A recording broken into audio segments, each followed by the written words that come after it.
우리 옆에 장로님들, 권사님들 축복합시다.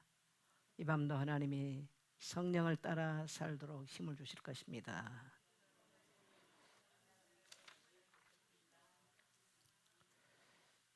온라인에서도 말씀 듣고 계신 성도님들도 성령을 따라 살아갈 힘을 얻게 되시기를 축복합니다. 자, 우리 주일 제목, 말씀 제목이 뭐였습니까? 가서 제자 삼으라. 우리 인생은 나침판이에요. 내가 뭐하고 살 거냐? 돈 벌어야 되겠죠. 내가 뭐하고 살 거냐? 시집도 가야 되겠죠. 내가 뭐하고 살 거냐? 장가도 가야 돼요. 그러나 우리 인생의 본질적 궁극적 목적은 이 땅에 따라합시다. 제자 삼는 삶이다. 이게 분명해야 됩니다. 분명해야 돼요. 그래서 주일 강단 말씀을 이렇게 좀 보면 부활하신 주님께서 이 부활 메시지가 뭐냐? 부활 메시지. 부활 메시지. 하늘과 땅의 모든 권세가 어디에 있다? 내게 있다. 그러므로 너희는 가서 모든 족속으로 제자를 삼으라. 그리스도 안에는 죄를 사하는 권세가 있어요. 그래서 우리가 복음을 전하면, 그리스도의 복음이 들어가면 죄인들이 하나님, 나는 범죄했습니다, 나는 죄인입니다 라고 죄를 토해내고 자복하고 회개하여 새 사람이 되는 거예요. 이걸 성경은 거듭났다 그래요. 이걸 어디서 인생을 거듭나게 만들겠어요? 그래서 교회는 청와대보다 소중하고 경찰서 수백 개보다 소중한 것입니다. 사람을 거듭나게 변화시킨 것이 바로 교회가 전파하는 그리스도의 복음이 사람을 새 사람 만든다는 거예요. 아멘. 그 다음에 그리스도의 부활의 복음이 들어가면요, 죽음의 권세, 사망 권세를 깨뜨릴 수 있어요. 그래서 우리 안에 영원한 뭐가 있어요? 영생을 얻게 되는 거예요. 죽음으로 끝나는 게 아니에요. 그리스도인들은. 사람은 다 죽음의 문제가 고통스럽거든요. 자, 세 번째는 뭡니까? 사단을 이기는 권세가 있죠. 이 세 가지는 세상 어디 가서도 얻을 수도 없고 있을 수도 없는 이야기예요. 사망 권세를 이기시고 부활하시는 그리스도 안에만, 그래서 하늘의 문을 열 수 있고 땅의 저주를 닫을 수 있는 그 권세가 그리스도 안에 있기 때문에, 그래서 우리에게 가서 제자 삼으라. 그러면 하늘의 축복의 문도 열릴 것이고 땅의 저주의 세력도 다 끝날 것이다 라고 하는 약속입니다. 이 축복이 오늘 여러분에게 되기를 축복합니다. 그 다음에 모든 민족으로, 자, 모든 민족으로 뭘 삼으라? 제자 삼으라. 왜 그러냐면 이 세 가지 문제에서, 인생의 이 세 가지 문제를 해결할 수 있는 길이 없기 때문에 그리스도인만 증거돼야 되는 것입니다. 그래서 이 민족이라고 하는 것은 문화나 언어, 이 어떤 그 경계를 다 넘는 모든 이 저기를 말하는 거예요.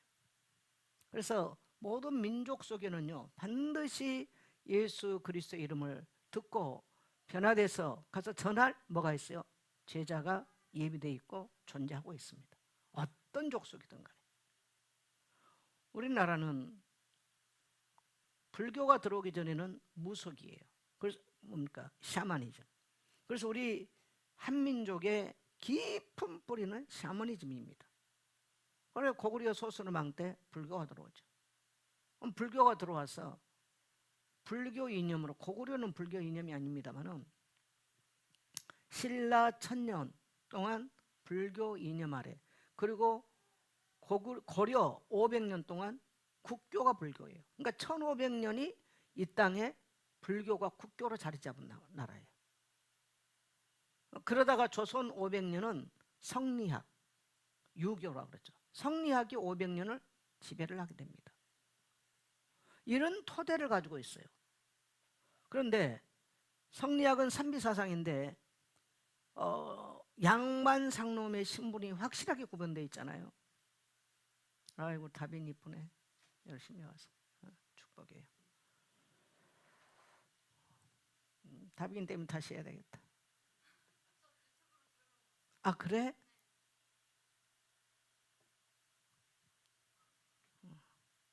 말씀 사모하는 인생은 살게 되어 있는 거야. 그랬어요.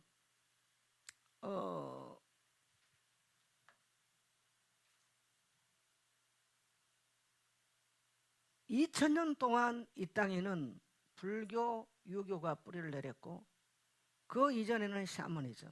그래서 신분에 관계없이 우리 민족은 깊이 샤머니즘이 뿌리를 내리고 있어요. 그래서 성리학을 했던 사람들도 위기가 오면 못 찾아가 무당 찾아가는 거예요. 근데 지금 현대인들에게도 똑같아요. 이게 기독교가 들어와서 얼마나 의식을 많이 바꿔놨는지 말도 못합니다. 얼마나 2000년 동안 지배했던 결과가 이 땅에 가난과 저주와 전쟁밖에 없었어요. 기독교 들어오면서 어떻든 간에 이 땅에 모든 어둠이 물러가고요, 저주의 세력이 물러간 줄 믿습니다. 동의하시면 아멘 하세요. 그래서 우리 민족은 이 현대사회, 현대세계사회에요, 놀라운 기적을 이룬 나라.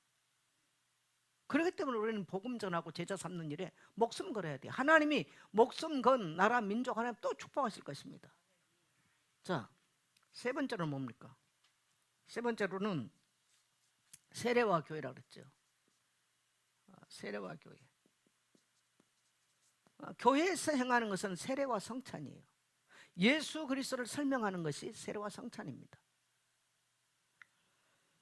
그래서 우리는 결국은 전도 왜 해요? 교회 세우기 전도해요. 결국은 교회를 세우는 거예요. 그럼 복음이 전파되면서 뭐 하느냐? 세례를 행하게 되죠. 그래서 이 제자를 삼는 방법, 제자 삼는 방법이 첫째는 두 가지가 있는데, 첫째는 세례. 이걸 교회에서 행하는 것이죠. 아버지, 아들과 성령 이름으로 세례를 주는 거, 교회만 하는 거예요. 굉장히 중요해요. 그래서 외적 세례는요, 공동체 앞에서 외적인 신앙 고백입니다. 그래서 외적인 신앙 고백을 통해서 하나의 그리스도의 몸된 교회의 한 일원이 되는 거예요. 근데 이 세례를 받을 때 마태복음 4장 예수님이 성령 세례를 받을 때 물 위에서 올라올 때 성령이 비둘기같이 그 위에 임하고 이는 내 사랑하는 아들이요 내 기뻐하는 자라. 성령 세례를 받을 때 그렇게 놀라운 변화가, 영적인 신분의 변화가 일어나는 거죠. 그래서 반드시 세례가 필요해요. 그래서 오늘 우리 성도님들이 여러분이 전도를 해서 세례받고 변화되고 제자 삼는 일 일어나게 되시기를 축복합니다. 여기에 목숨 걸어야 돼요. 자, 두 번째는 제자 삼는 방법, 두 번째는 말씀을 가르치는 겁니다. 자, 말씀을 가르쳐야 돼요. 교회 온 것이 문제가 아니라 말씀을 모르면 이 인생은 깜깜한 어두운 밤길을 불도 없이 가는 것과 똑같아요. 걸려 넘어졌는데 왜 넘어진지를 몰라. 강도 만났는데 왜 만났는지를 몰라. 말씀을 모르면 그렇게 되는 거예요. 그래서 성도가 교회가 왜 중요하냐면요, 제가 이제 다락방 현장을 가면 그런 이야기를 하는데, 예수 믿고 안 풀린 인생 특징이 있습니다. 절대로 강단의 방향을 못 따라가요. 그러면 여러분, 교회를 왜 세웠냐면요, 하나님이 교회를 왜 세웠냐? 교회는 사람이 세운 게 아니고 하나님이 세워놨어요. 그러면 강단에서 선포되는 말씀은 누가 책임질까요? 하나님이 성취를 시키세요. 그래서 하나님은 주의 종들을 강단에 갖다 세워놓는 거예요. 왜? 하나님의 백성들의 생명의 양식을 공급하라고 세우는 거예요. 그래서 성도는 그 양식을 먹어야 뭐래요? 힘을 얻어서 죄와 싸울 힘이 있는 거예요. 그리고 또 이 말씀은 뭡니까? 양날의 검입니다. 히브리 4장 10절에 보면요, 하나님의 말씀은 살아있고 운동력에서 좌우로 날쌘 검, 양날의 검이에요. 원수를 대적할 수 있는 양날의 검이 하나님 말씀인 거예요. 그래서 교회 강단은 하나님의 말씀을 선포하고 성도를 하나님의 말씀을 가르치는 것이에요. 그래서 하나님은 자기 백성을 위하여 교회를 세우신 거예요. 근데 성도가 이게 안 되면요, 지 혼자 기도 좀 하다 못 좀 하다가 뭐 열심히 좀 했다가 넘어져 자빠져, 성령의 사람이 못 돼요. 거의 다 이런 성도들이, 기독교인들이, 그리고 또 뭐 유튜브 좀 듣다 못 하다가 여기 좀 가고 여기 좋다 저기, 그러니까 향방이 없는 거예요. 거의가 이러다 다 실패를 하는 것입니다. 뭐 예수 믿고 안 된 성도는 딱 특징이에요, 그게요. 그래서 여러분 아무 걱정하지 마시고요, 강단은 우리 인생에 마치 샘물과 같은 것입니다. 그리스도의 이 생명의 양식을 끌어내는 것이 바로 교회예요. 이걸 바르게 또 가르치는 것이 바로 교회고요. 그래서 주의 종들을 위해서 기도해야 돼요. 왜? 주의 종들이 잘못된 가르치면 어떻게 할 거예요? 굉장히 중요해요. 그래서 말씀 뭡니까? 세례와 말씀을 통해서, 말씀에는 두 가지가 있어요. 구원의 교리에 대해서 교회는 가르쳐야 돼요. 그러나 우리가 이제 신학교를 가면 조직 신학을 배웁니다. 조직 신학 공부하는 게 제일, 신학 공부했다 이 말은 조직 신학을 배웠다 이 말이에요. 뭐 신학교를 갔다 왔기 때문에 신학교 나온 게 아니고요. 조직 신학을 어떻게 했느냐. 사실 우리 안소영 선교사 남편 백승용 목사는 장로교 목사로서는 최고의 공부를 한 사람이에요. 그래서 제가 최근에 어느 신학교하고 이야기가 돼서 백승용 목사에게 교수 제안을 했는데 거기서 오케이를 했어요. 근데 결국은 돌아올 용기가 없어요. 제가. 서울대 공대 수소로 졸업했죠. 총신대 신대원 나왔죠. 아세아연합 신학교 나왔죠. 미국의 리폼드 신학교, 개혁주의 신학교, 칼빈 신학교, 이건 보수주의 장로교 신학교는 최고의 신학교예요. 굉장히 엘리트 목사들 최고의 신학교입니다. 그리고 웨스트민스터에서 박사과정을 했어요. 뭐 스펙을 내놓으면 세계적인 사람입니다. 백승용 목사 같은 사람. 참 안타깝죠. 근데 뭐냐? 전공이 뭐냐? 조직신학입니다. 이제 신학에서는 조직신학이 있고요, 역사신학이 있고요, 또 뭐 이렇게 좀 분야가 있죠. 근데 너무 그건 그래서 신학교 때는 이런 말합니다. 조직신학 교수는 목회 잘하지를 못해. 왜? 너무 교리적으로 봐버리니까. 교회는 뭐냐? 은혜가 흘러가야 되거든요. 너무 교리적으로 너무 해버리면 은혜가 안 흘러가. 그러면 교리를 몰라. 그 말 교리 뭐 잘못하면 엉뚱한 데 갔죠. 그래서 항상 이게 같이 있어야 돼요. 그다음에 두 번째는 뭐냐면 생활의 교리. 생활의 교리. 그래서 교리 그러면 자꾸 어떤 구원의 교리만 말하는데, 교리는 지금 우리가 오늘 갈라디아서를 지금 하는 게 그게 바로 생활의 교리인 거예요. 따라합시다. 구원의 교리와 생활의 교리. 이게 밸런스가 맞아져야 되는 거죠. 이게 밸런스가 맞아져야 돼요. 그래서 같이 다 배워야 돼요. 자, 네 번째는 뭡니까? 주님이 뭐 하겠다? 함께 하겠다. 여러분, 우리 인생길에 주님이 세상 끝날 때까지 동행하실 것입니다. 아무 염려하지 마시고요, 기뻐하며 즐거워하며 사시기를 축복합니다. 자, 이게 이제 우리가 마태복음에서 이번 주일날 메시지인데요, 한마디로 말하면 모든 성도를 뭘로 부르냐면요, 사명의 자리로 불러요. 사명의 자리로. 모든 성도에게 마태복음은 사명의 자리로 부르고 있어요. 자, 그러면 복음서의 결론에요, 뭐가 있냐면 마가복음이 있죠. 마가복음이 16장 15절로 20절은 뭐냐면요, 너희는 온 천하에 다니며 만민에게 복음을 전파하라. 믿고 세례를 받는 자에게는 이런 표적이 따르니, 자, 병든 자에게 손은 즉 나을 것이고 귀신을 명한 즉 떠나갈 것이다. 한마디로 말하면 마가복음서는 치유를 약속합니다. 굉장히 이게 이제 복음서의 예수님의 말씀의 결론인데, 자, 마태복음을 통해서는 모든 족속 가서 제자를 삼아라. 굉장한 모든 우리 그리스도인들에게 대사명을 선포하는 거예요.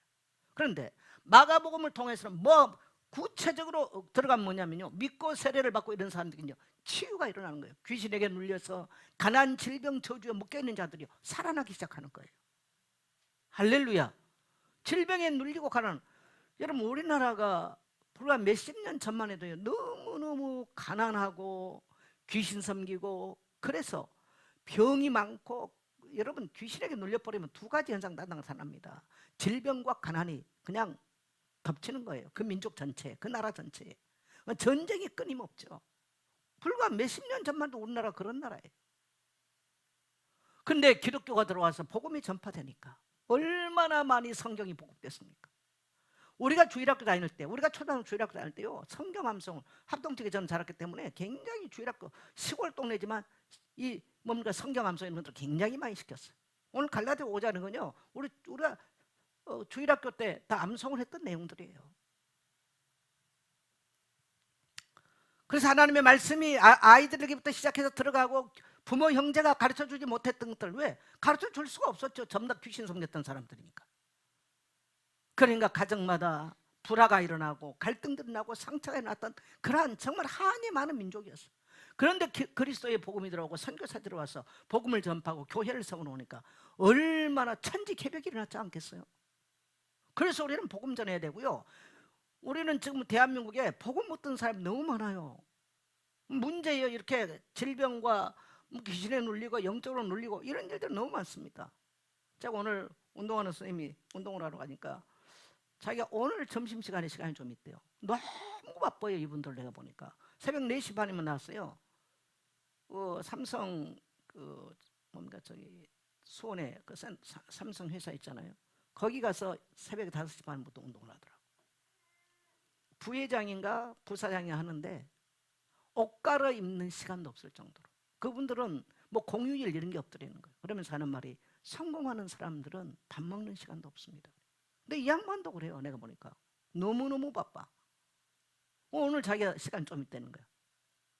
그래서 같이 점심 먹자 그래가지고 이제 점심 먹으면서 쭉 얘기를 했어요. 놀라운 것은 이 대학을 졸업할 때까지 한 번도 누가 교회 가자는 말을 안 하더래. 자기 아이가 큰 아이가 지금 초등학교 6학년이에요. 그 아이 부모도 이런 사람 만나도 교회 가자는 말 한 번도 안 하더래. 뭘 굳건하게 믿고 있냐? 진화론을 굳건하게 믿고 있더라고. 그래서 제가 물어봤어요. 진짜 원숭이에서 우리 선생님이 지났다 믿으세요? 그러니까 그렇게 배웠으니까 그런 식인 거예요. 그래서 오늘 이제 제가 근데 이제 딸들이 크니까 남편하고 고민을 했대요. 뭔가 종교를 좀 가져야 되지 않겠냐. 근데 할머니가 굉장히 불교 신실한 신자더라고. 그래서 자연스럽게 이제 불교 영향은 많이 받고 있어요. 근데 자기는 스님들을 이제 스님들 많이 받겠죠. 남편에게 뭔가 종교를 좀 가져야 되지 않겠냐고 이야기는 했대요. 이렇게 그렇다고 뭐 그게 어떤 종교다 이런 적은 아니고. 그래서 제가 그랬어요. 선생님 내하고 지금 운동을 6, 7개월 동안 운동을 했는데 우리 그리스도인들은 우연이란 말을 쓰지 않는다.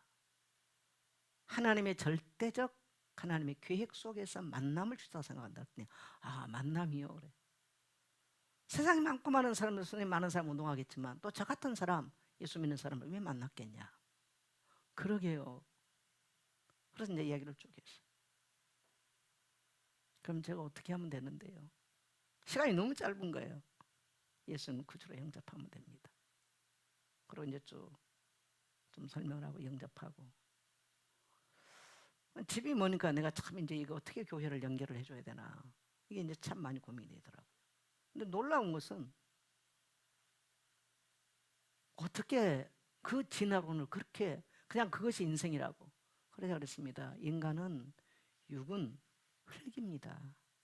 죽음은 영과 육이 분리된 것을 죽음이라고 말합니다. 진정한 정선자는 이게 아닙니다. 이건 언젠가는 진정한 정선자가 벗어놓고 떠나갈 겁니다. 이건 정선자가 아니에요. 이건 언젠가 죽음을 맞게 되겠죠. 그래서 인간에게는 죽음이 3가지 죽음이 있다. 첫째의 죽음은 하나님을 모르는 게 영적 사망이다. 그래서 영적 사망을 당하고 나면 모든 인간이 해결할 수 없는 영적인 문제가 오는 것이다. 2번째 사망은 생물학적 사망이다. 언젠가는 이 육체가 한계가 와서 끝이 날 때가 온다. 3번째 사망은 이 땅에서 인생의 주인 대신 만드신 하나님을 만나지 못하면 영원한 지옥 불못에 들어가는 것을 성경은 3차적 사망, 셋째 사망이라고 표현한다. 계시록에서. 그래서 육체의 죽음은 그리스도인들은 부활 생명으로 예수님 부활한 것처럼 부활하게 된다. 그러나 셋째 사망을 맞은 자는 영원히 살 수 없다. 그래서 기독교가 강조하는 것은 영생하다라고 말하는 것이다. 종교는 사람이 만든다. 왜? 유익을 문제 해결을 하고 자기 이익을 위해서 종교는 사람이 만든다. 그래서 종교는 언제든지 바뀔 수 있다. 왜? 사람이 주인이기 때문에. 그러나 기독교의 복음은 기독교는 종교가 아니니까 종교가 아니에요. 기독교는 생명이다. 생명하다라고 말합니다. 근데 저는 처음 들어보고 너무 어려운데요. 그래서 좀 선자님의 저런 회원이니까 회원님의 말에 동의는 안 됩니다. 동의는 안 되는 너무 어렵습니다. 동의는 안 되지만은 하여튼 생각을 하게 될 것 같습니다. 그리고 식당에서 이제 기도를 하라니까 여기서도 기도를 해요. 그래요. 네, 그랬더니 그거 어떻게 기도할까요? 제가 저를 따라서 하면 됩니다. 근데 저는 눈 감고는 눈을 그럼 어떻게 해야 돼요? 그냥 뜨세요. 야, 이런 사람도 있어요. 어쨌든 제가 새벽마다 스님을 위해서 제가 기도할 겁니다. 설 보라. 새벽마다. 이름 참 이쁜데 잘못하면 이름이라는 것은 그야말로 눈설자에 보라가 돼버리면 눈보라가 돼버리던데 그때 우리 아빠가 그렇게 저를 지었어요. 우리 아빠가 참 이쁘게 지었는데 눈보라가 아니고 눈보라가 아니었으면 좋겠네 인생이. 내가 막 웃더라. 우리 가서 복음을 전하면 얼마나 많은 사람이 치유를 받습니까? 참 이런 메시지는 우리에게 굉장히 소망적이에요. 엄청나게 희망적이죠. 자, 세 번째는 마가복음이죠. 아니, 누가복음이. 누가복음 24장 32절을 보면요, 이 성경을 가르칠 때 마음이 뜨거워지는 거예요. 그래서 이거 뭐냐면 기존 성도, 이 기존 성도도요, 기존 성도도 낙심하고 절망해서 옛생활로 돌아갈 수 있습니다. 다빈이도 지금 이렇게 왔지만 이제 신앙생활 하다가 또 낙심할 때가 있어. 언제든지 뭘 지속해야 되냐? 성경 공부 지속해야 돼. 그래서 예수님이 낙심에 도망가는 제자들에게 길거리 성경을 풀어주니까 이 제자들이 마음이 뜨거워지고 눈이 열리는 거예요. 성경을 공부하면 눈이 열려서 보지 못했던 것들을 보게 되는 거예요. 기존 성도를 제자로 세우는 방법이에요. 또 마가복음에서는 질병을 치유하고 삶을 치유하면서 제자로 세운 방법들이에요. 자, 그 다음에 네 번째는 뭡니까? 요한복음 21장 15절로 15절 18절. 이게 뭡니까? 모든 우리가 사역의 스타트는 뭐냐면 하나님의 사랑을 경험하는 것입니다. 따라서 사랑으로 행합시다. 사랑으로 행해야 돼요. 우리가 주님의 사랑을 경험하면 기꺼이 헌신하게 돼 있어요. 근데 주님의 사랑으로 하지 않으면요 힘들어져요. 그리고 모든 기존 성도는 뭐냐? 따라합시다. 목양자가 되라. 목양자가 돼야 돼요. 요한 아들 시몬아 네가 날 사랑하느냐? 내 양을 먹이라. 내 양을 치라. 목양을 부탁하는 겁니다. 그래서 성도들은 정말 여러분 속에 예수의 생명이 있고 부활 생명이 있다면 주님의 사랑을 경험하면서 자연스럽게 사람들에게 복음을 전하고 목양하는, 이게 정상적인 그리스도인의 삶이에요. 특별한 사람의 삶이 아닌 것입니다. 이런 은혜들 우리 장로님들이 회복하시고요, 우리 권사님들 회복하게 되시기를 주의 이름으로 축원합니다. 자, 오늘 제가 이제 갈라디아서 5장 16절 26절 따라 성령을 따라 행하라. 예, 성령을 따라 행하라. 이 말씀 지금 가겠습니다. 자, 이제 서론에 보면 우리 안에는 여러분요 두 가지 힘이 있어요. 사람 안에는 두 가지 힘이 있는데 첫째는 뭐냐면요, 성령이 나를 지배해서 성령의 일들을 이루는 힘이 있어요. 동의하시면 하면 합시다. 또 하나는 뭐냐면요, 육체의 힘이 있는 거예요. 그래서 육체가 우리를 지배하면 더러운 일들로 어마어마한 일들이 납니다. 탐심, 음란, 탐욕, 이런 그 육체. 그래서 우리 안에는 이 두 힘이 충돌하는 것입니다.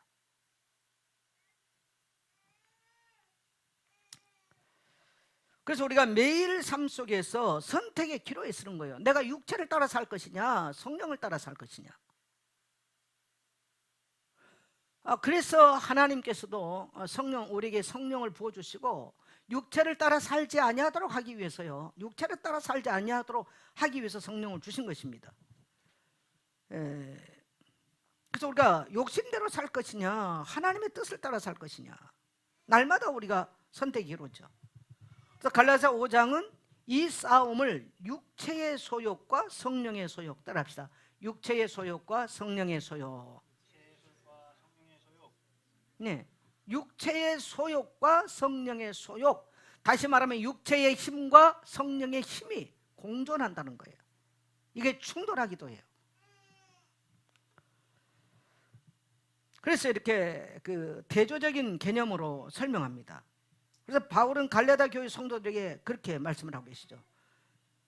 성령을 따라 행하라. 육체를 따라 살 거냐?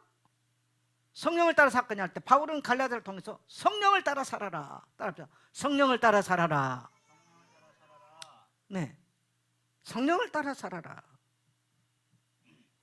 그리하면 육체의 욕심을 이루지 아니한다. 성령을 따라 살지 않으면 육체를 따라 살다가 결국은 육체와 함께 망해버립니다. 오늘 우리는 이 말씀을 통해서 내가 어떤 삶을 살아야 될 것이냐, 어떤 삶이 참된 자유함을, 그래서 갈라디아의 제 주제는 뭐라고 그랬어요? 자유하라는 얘기잖아요. 어떤 삶을 살아야 진정한 자유함을 누리게 되는 것인가 라는 것을 말합니다. 성령 충만한 삶이 진정한 자유함을 누리는 것이고, 오늘 저는 이제 이것을 성령을 따라 사는 삶에 대해서 말씀을 나눌 것입니다. 자, 육체의 일은 현저하다. 옛날 성경은 현저하다, 지금 성경은 분명하다 그러죠. 육체의 일은 분명하다. 자, 19절 21절 갑니다. 시작. 육체의 일은 분명하니 곧 음행과 더러운 것과 호색과 우상 숭배와 주술과 원수 맺는 것과 분쟁과 시기와 분냄과 당짓는 것과 분열함과 이단과 투기와 술 취함과 방탕함과 또 그와 같은 것들이라. 전에 너희에게 경계한 것 같이 경계하노니 이런 일을 하는 자들은 하나님의 나라를 유업으로 받지 못할 것이요. 네, 바울은 육체의 일은 분명하게 나타난다. 그 사람이 성령 안에 거하는가, 육체를 따라 살고 있는가, 교회를 왔냐 안 왔냐 그 말이 아니에요. 이 사람이 지금 육체를 따라 사는 사람인가, 성령을 따라 사는 사람인가. 내가 정말 예수를 구주로 믿으면 내 안에 하나님의 성령이 거하시면요, 성령에 의한 삶이 나타나는 거예요. 기독교인들은 말쟁이가 아닌 것입니다. 어떤 논리를 펼치는 게 아니에요. 육체의 일은 분명하게 나타난다는 거죠. 자, 음행, 음란하게 행하는 모든 것들, 영적이든 육적이든 음행, 그 다음에 더러운 거. 그래서 여러분, 옷도 깨끗하게 입으십시오. 더럽게 입는 것보다 몸도 깨끗해야 돼요. 따라합시다. 말도 깨끗해야 된다. 그리스도인들의 삶, 언어 깨끗해야 돼요. 더러운 거, 귀신은 어디 역사할까요? 여러분, 전 세계적으로 가서 귀신 섬기는 데 가면 깨끗하던가요, 더럽던가요? 근데 요즘은 옛날하고 좀 다르게 조금 그래도 우리 한국은 절 가면 절간이 깨끗한 집 가면 절간 같다고 그러는데, 여러분 동남아 같은 데 가보세요. 뭐 향pi고 그런 데 가면 얼마나 더러운지. 깨끗하지 않아요. 더러워요.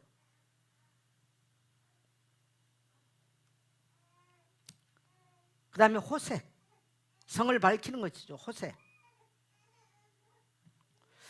이 목록들은 단순하게 성적인 타락만을 말하는 것은 아닙니다. 여기에 이제 우상 숭배, 여러분 우상이라는 거는요, 우상이 뭘까요? 이 우상의 목적은 사람이 문제를 해결하기 위해서 만든 게 우상이에요. 그래서 사람들이 뭐를 추구하냐면 자기 유익을 추구해요. 우상을 빌려서 자기 이익을 챙기기 위해서 우상 숭배라고, 단순한 문제를 해결하기 위해서. 여러분, 사람들이 점쟁이 찾아서 선물 볼 때에 진리를 추구하러 갑니까? 자기 문제 해결하러 갑니까? 문제 해결하러 가는 거예요. 다 자기 소원 성취. 절에 가면 아예 딱 보면요, 초에도요 소원 성취라고 써 있어요. 제가 35년 동안 목회하면서 소원 성취 이런 거 써놓고 뭐 하던가요? 우리 기독교는 소원 성취, 우리 유익을 챙긴 데가 아닙니다. 우리는 문제 해결하기 위해서 예수 믿는 게 아니에요. 따라합시다. 구원의 진리.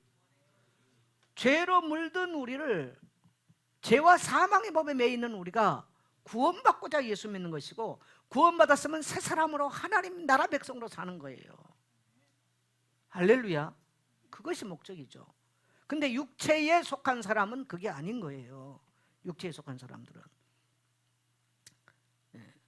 그래서 우상 숭배, 그 다음에 분쟁, 여러분 교회 안에서도 여러분 때문에 자꾸 분쟁이 되고 이런 거 정말 하지 마십시오. 정말 하지 마세요.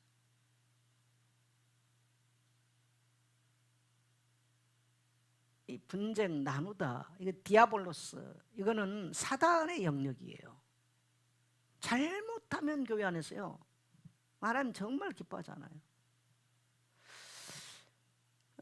이제 우리 안성성 성사가 이제 올 날이 가까운데 저도 뭐 잊어버리고 살다가 온다 그러니까 내가 오늘 아침에 전화 와요. 내가 그래서 난 요즘 내가 잠을 설친다. 왜요? 그래 목사님 원래 머리만 되면 잘 자잖아요. 그래서 아니 나 요즘 잠을 설쳐. 왜 못 주무세요? 그래서 너네 식구가 머릿속에 잔뜩 들어와 있어야 내가 잠을 못 자겠다.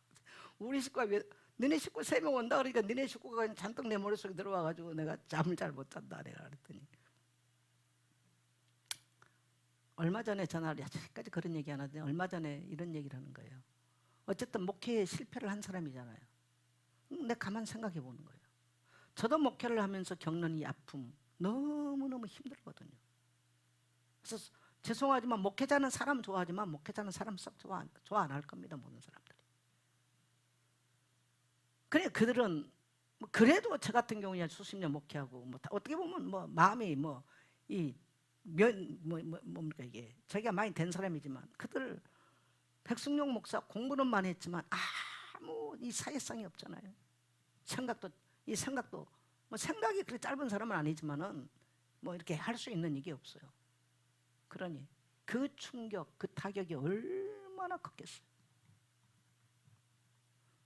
근데 내가 거기를 갈 때 못 가게 했어요. 그 장로 부부가 그들을 만나기 전에 저를 만나러 왔었어요. 한국에. 그래서 뭐 그들이 결정할 일이지 제가 할 말은 아닌 것 같습니다. 그랬는데 그들을 만나고 백 목사 간다는 거. 그래서 내가 간다고 그럴 때 내가 가지 말라 그랬거든요.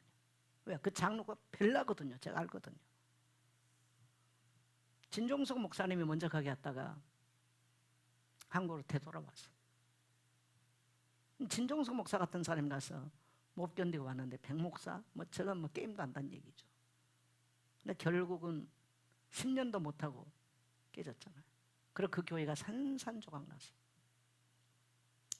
안성성 성사가 그때 얼마 전에 그런 얘기를 하더라고요. 자기들이 그런 상황을 맞고 난 이후에 자기에게 딱 남는 것은 가족들의 배를 채워주는 거다. 굶지 않게 하루에 3끼 굶지 않게 만들어준 거다.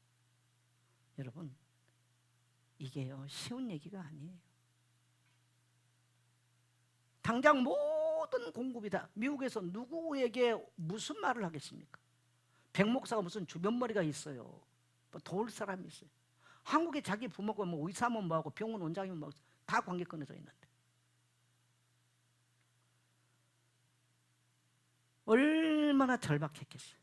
근데 그렇게 극한 이야기는 내한테 안 해요. 내가 힘들어할까 봐. 최근에 며칠 전에 얘기하더라. 내가 그 생각을 내가 듣고 나서요 밤에 잠을 못 자겠더라. 얼마나 저들이 힘들었을까. 얼마나 신앙을 안 떠나고 사는 게 저들의 기적이구나. 여러분 배가 고파야 되는 상황이 온다는 것만큼 비참한 얘기가 어디가 있겠어요.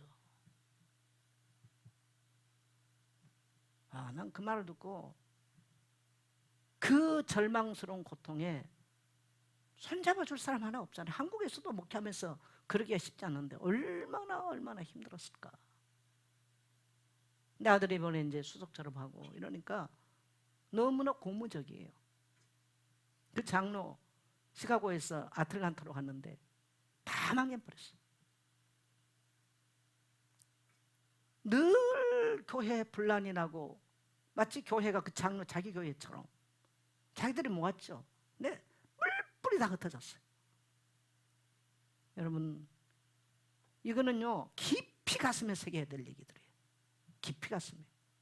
교회에서 분쟁을 일으키고 자기 어떤 것들을 드러내는 거, 시기하는 거, 분내는 거, 세상 가서도 당 짓는 거, 술 취한 거, 뭐 다락방에서 뭐 술 뭐 음식이 괜찮다. 성경은 술 취하지 말라 그러는 거예요. 그러니까 지금 뭘만 자꾸 다락방 강조하냐? 구원의 교리만 자꾸 강조해요. 반드시 바울 서신에 이건 지금 생활의 교리예요. 할렐루야. 바울은 그러잖아요. 이런 자들은 하나님 나라 유업을 못 받는다 그래버려. 천국 못 간다고 딱 못 박아 말해버립니다.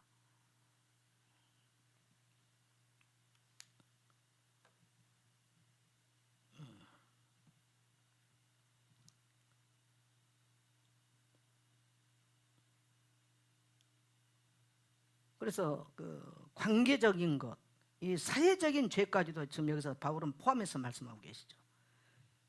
그래서 이 모든 것들이 왜 그렇습니까? 사람이 다 자기 중심 때문에 그렇습니다. 여러분, 우리가 성령으로 거듭나지 않으면요, 작은 일 하나 시켜도요 자꾸 자기를 드러내는 거예요. 그래서 우리가 가만히 저 사람이 하는 게 지금 성령에 의해서 하는가 육신의 것들을 드러내는가, 그거 보면 알아요. 이해되시면 아멘 하세요. 이 생활의 교리 굉장히 중요한 얘기입니다. 다 지금 다락방의 최고의 문제는 뭐냐면 예수를 구주로 믿음이 영접한 하나님 자녀 구원의 교리만 쳐. 근데 그것도 틀린 거죠. 사실은 조금 틀린데 세월이 가니까 완전히 지금 빗나가 버린 거예요. 그럼 뭐가 없냐? 삶의 교리가 없는 거예요. 엄청나게 지금 틀려버린 거죠. 어마어마하게 틀리게 지금 가버리는 거예요. 이런 교리를 한 번도 설교하지 않아요.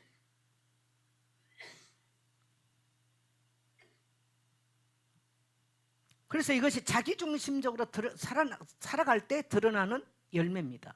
이런 열매를 보고 이게 뭐 구원받았다면 말할 게 없어요. 이런 것이 열매라면 그 사람에게는 정말 구원받은 거지 생각해 봐야 되는 거예요. 맞으시면 아멘 하세요. 그래서 우리가 정말 예수 믿고 나면 내 중심적으로 살았던 것이 철저하게 깨지고요, 나는 그리스도와 함께, 갈라디아 2장 20절에 말해서 나는 그리스도와 함께 십자가에 못 박혀. 그래서 사고 자체가 내 중심이 아닌 겁니다.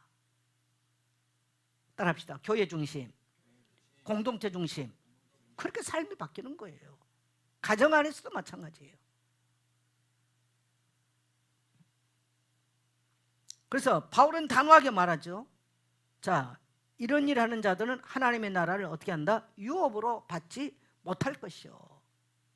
이런 교리 말 않고 우리는 무조건 과거 현재 미래 문제 끝났으니까 천국 간다 잃어버리면 사람들이 다 좋아하는 거예요. 왜? 이렇게 살거든. 다 가서 지 욕심 챙기고 지 성질대로 살고. 얼마나 좋아요. 그런데 모이는 거예요.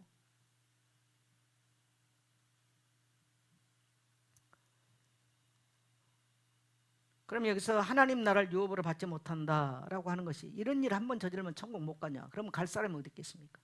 자, 이런 것들은 우리 분명하게 생활의 교리에서 이건 죄란 걸 인식해야 돼요. 할렐루야. 그러니까 돌아서는 것입니다. 내 성질도 내가 그리스도와 함께 죽이는 거예요. 내 유익 챙기는 것도 나를 죽이는 거예요.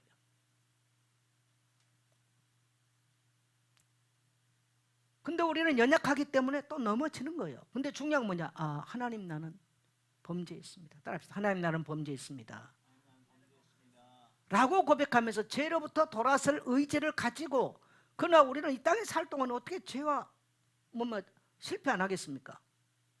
하나님은 그 중심을 아세요. 근데 이런 것들을 누리고 즐긴다면서 해버린다. 그거는 문제 있는 거예요. 똑같이 넘어졌지만 그건 다른 거예요. 동의하시면 하면 하세요. 네. 자, 그 다음에 성령의 열매는요, 성령의 열매는 인격이다.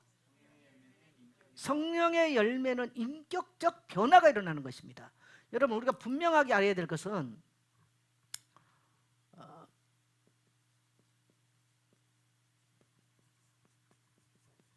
자, 복음은 뭘 가지고 오냐면요, 인격의 변화를 가져와요.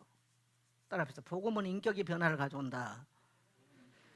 그래서 제가 이번에 이제 주일날 서론에서도 복음이 들어가면 개인이 변한다고 그랬죠. 뭐가 변합니까? 성품이 변한 거예요. 그 성품, 변화된 성품이 가족들에게 영향을 미쳐요. 맞죠? 성품이 변화를 입는 거예요.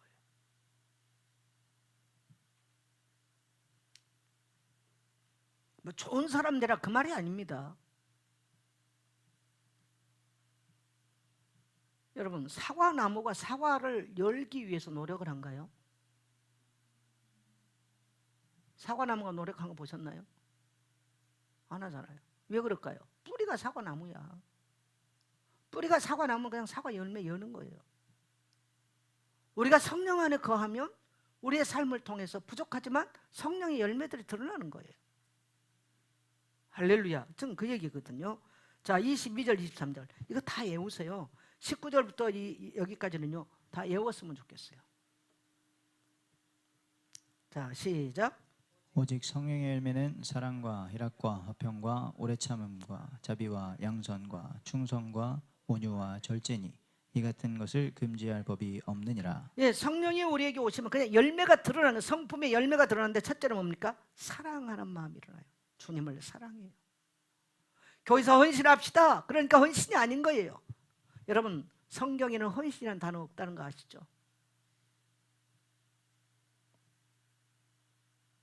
결과론적 측면에서 우리가 헌신이라는 단어를 쓰는 것이지, 성경은 주님을 사랑해라, 힘을 다하고 목숨을 다해서 하나님을 사랑해라고 말하죠. 헌신이라는 단어를 안 써요.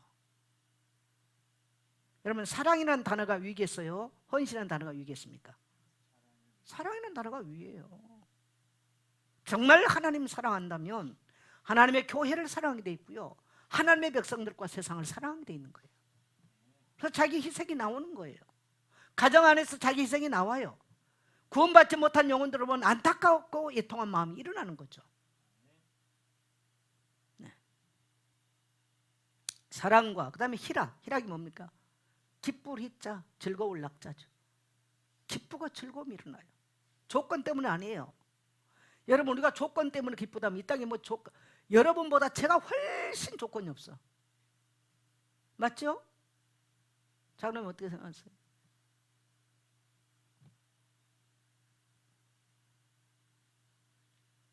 저 혼자 즐겁고 기쁘고 할 일이 없어. 근데 눈 뜨면 감사해요. 저는 그래서 매일 일기 쓰고 매일 감사 일기를 써요. 감사할 것들이 많아. 새벽에 또 많은 글들을 쓰죠. 그래서 내가 오늘 그 선생님한테도 복음을 전하면서, 선생님, 나는 어릴 때부터 아기 때부터 예수 믿고 살아왔는데 하나님이 나를 일찍이 예수 믿도록 어릴 때 불러준 것이 얼마나 감사한지 모르겠다. 만일에 내가 하나님을 안 믿었으면 나는 어디 가서 뭐하고 앉았을까? 지금의 나의 성향으로 나는 세상 걸 좋아하는 사람은 아니다. 그래서 나는 하나님 없이 사는 사람들은 어떻게 살까 싶다. 어린 자녀들이 살아갈 일들이 구말리 같은 길인데 저들이 하나님 없이 인생을 산다. 너무 끔찍하다. 가만히 듣더라고. 여러분, 위기를 만나고 어려움 만나도 낙심하지 말고 절망하지 말고 따라합시다. 기뻐하고 즐거워합시다. 나는 주님이 이런 말씀을 하신 게 이제 조금 이해가 돼요.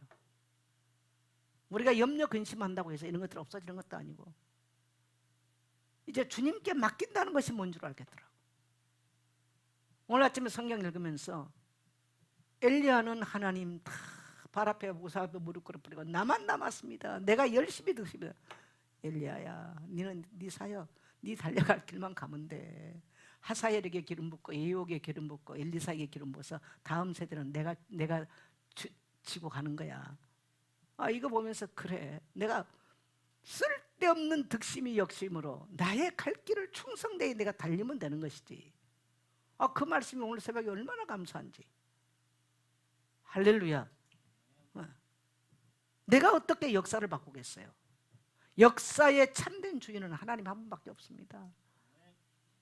불교 말에서도 우리 뭐 전부 다 손오공의 손 안에 다 있다고. 주님의 장중 안에 있잖아요. 우리 인생이 화평함과, 그리스도인들은 어디 가든지 피스메이커 돼야 돼요. 여러분 때문에 분위기 쌓이든 하지 마세요. 따라합시다. 피스메이커. 피스메이커. 그래서 가서 자꾸 풀으세요.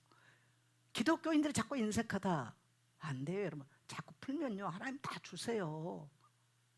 따라합시다. 나의 노년은 더 풍성할 것입니다. 여러분, 입술로 고백하세요. 네. 우리의 입에는요 어마어마한 권세가 있잖아요. 우리 하나님이 더 풍성하게 만들 겁니다. 지금까지 베풀고 살게 했다. 또 베푸는 거예요. 그러면 또 앞으로도 베풀게 만들어. 근데 이게 우리가 이게 뭐야, 종지딱지도 안 돼가지고 늘 그러고 아무것도 못하는 거예요. 오래 참음과 자비와 양성과 충성, 온유와 절제된 삶, 이 같은 것을 따라합시다. 금할 법이 없느니라. 이걸 누가 금해요? 성령에 의해서 자연스럽게 나타나는 열매인데, 성령의 열매도 누가 금합니까? 내가 열어야 되겠다 해서 엽니까? 열매가? 따라합시다. 그냥 나타난다. 그래서 금할 법이 없어요. 안 나타난다?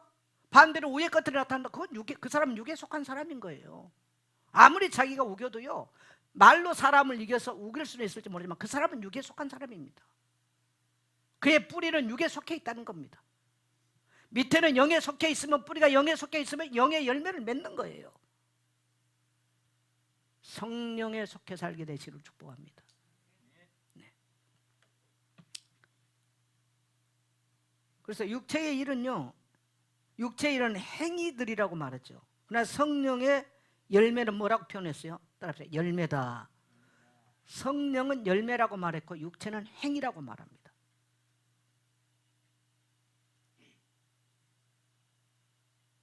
그래서 성령이 우리에게 오시면요, 통합적으로 우리의 인격을, 어느 한 부분이나 통합적으로 우리의 성품과 삶을 변화시켜 나가는 거죠. 그래서 이 9가지 열매는 우리 사람 속에서 하나만 맺힌 게 아니고, 이건 은사의 얘기가 아니에요. 은사와 열매는 다른 얘기예요. 은사와 열매는 다른 얘기입니다. 따라서 은사와 열매는 다르다. 그래서 은사는 한 가지만 가질 수 있을 수 있어요. 그러나 은사와 열매는 달라. 이거는 그냥 뿌리에서 그냥 나오는 거예요. 통합적으로 우리 인격적 삶을 통해서 드러내는 것들이죠. 그래서 성령께서 우리 안에 거하실 때 맺어지는 열매들입니다. 자, 4번째 갑니다. 따라 성령을 따라 행하라. 자, 24절 26절까지 갑니다. 시작. 그리스도 예수의 사람들은 육체와 함께 그 정욕과 탐심을 십자가에 못 박았느니라. 네. 자, 예수의 사람들은 육체와 함께 그 정욕, 탐심 어떻게 했다고요? 십자가에 못 박았다.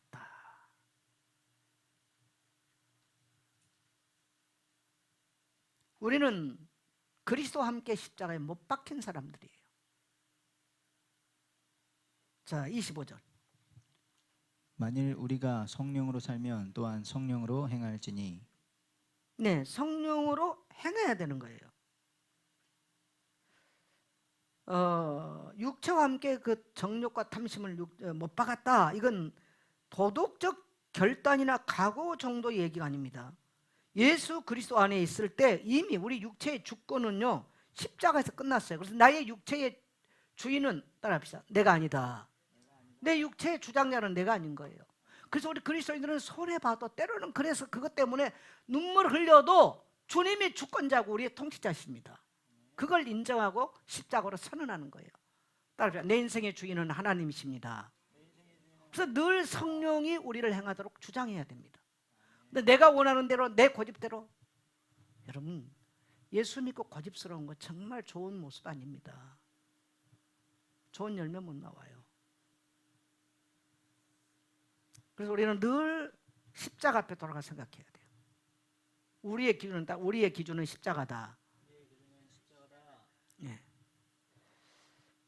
그래서 우리는 육체의 주인은 내가 아니라는 거, 성령을 따라 살아야 돼요. 처음에는 이게 쉽지 않아요. 그럼 우리는 성령을 따라 살면 우리가 신 같은 존재가 되느냐? 아니죠. 이 땅에 살 동안까지는 우리는 연약함이 있기 때문에 넘어지고 실수합니다. 그때마다 다시 돌아가서 따라합시다. 주님, 나는 범죄했습니다. 고백하는 거예요. 그러면 주님은 이루어하시고 우리 중심으로 하시거든요. 근데 나 그거 괜찮아, 다락방식 어떤 교리를 펴버리면 그건 문제가 있어요. 자, 26절 갑니다. 헛된 영광을 구하여 서로 노엽게 하거나 서로 투기하지 말지니라. 네, 헛된 영광을 구하지 말라는 거예요.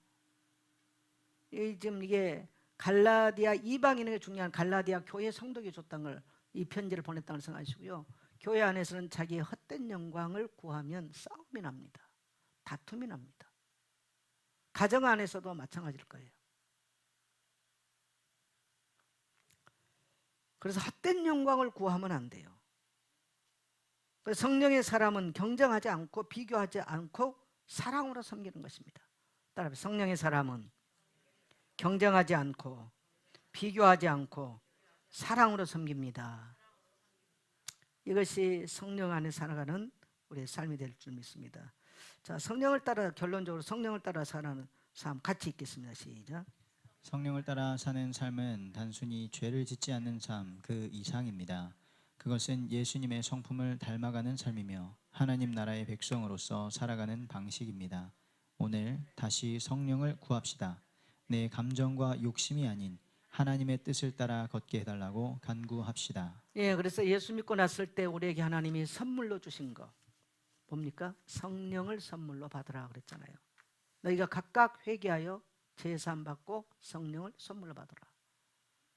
우리가 어떻게 이걸 이룰 수 있겠어요? 하나님 주신 성령은 선물입니다. 보혜사를 주심으로 우리가 성령을 따라 살아갈 때에 우리의 성품도 변하는 것이 내가 결단했다고 되는 게 아니에요. 내 뿌리 자체가 쓴 뿌리거든요. 그래서 될 수가 없어요.